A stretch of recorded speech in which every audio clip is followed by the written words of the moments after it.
I defend chemical companies. Well, now you can defend me. In the movie, as in real life, corporate defense lawyer Rob Bilott took on the case of a small, rural farmer. Whatever's killing those cows is in the drinking water. When we met with Bilott at his Cincinnati office last summer, he told us just how big a problem water contamination is. Is it your sense that what you saw in Parkersburg, West Virginia, was not an isolated incident?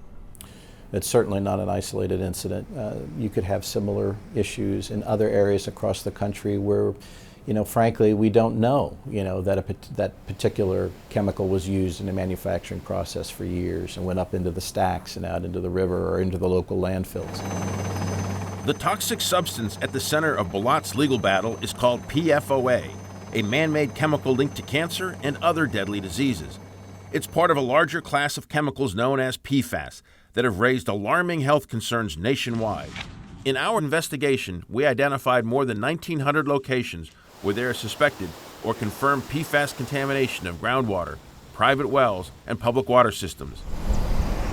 We wanted to see for ourselves the impact of water contamination, so we visited one affected town in upstate New York. It was one of those, I just got a bad hand. I just got dealt a really bad hand. For years, Lorene Hackett of Hoosick Falls, New York, chalked it up to bad luck that she's had so many serious health problems. But she now blames it on a lifetime of exposure to PFOA, which was used in a nearby factory. I tested in some of the higher levels in the Hoosick Falls area. Never stepped foot in a plant. I've had health issues for 30 plus years that never made any sense. Even after testing showed there was drinking water contamination, Kathy Dawson believes state officials kept the public in the dark for too long over the risks they faced.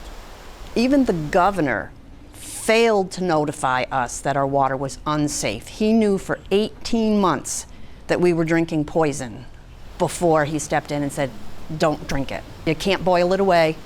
Don't use it. Many states have shown a reluctance to investigate reports of water contamination. Modern society is surrounded by PFAS chemicals. They're used in tens of thousands of everyday products. But the biggest threat of contamination comes from ingesting the chemicals. That's why, as Purdue University's Dr. Linda Lee told us, it's critical that public officials keep public water systems free of these toxic chemicals. How can we make things safer for people? The only thing they can control is water. The water you take in, because it usually comes from a public utility. In recent days, Washington, D.C. lawmakers have been wrestling over a bill directing the EPA to designate PFAS chemicals as hazardous. Even as lawmakers dig into the issue and legal battles play out in courtrooms across the country, the EPA has been slow to act.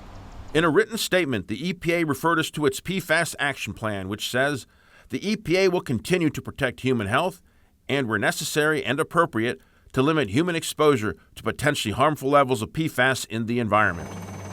Bilott believes the federal agency should get more aggressive about cracking down on the use of this class of chemicals. It's been difficult for me over the last 20 years to watch this process unfold, because I get this information, I look at these documents that to me seem pretty clear that we're talking about a dangerous toxic chemical.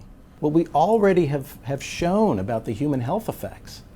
This should be an easy thing to move forward, regulate it, stop the exposures.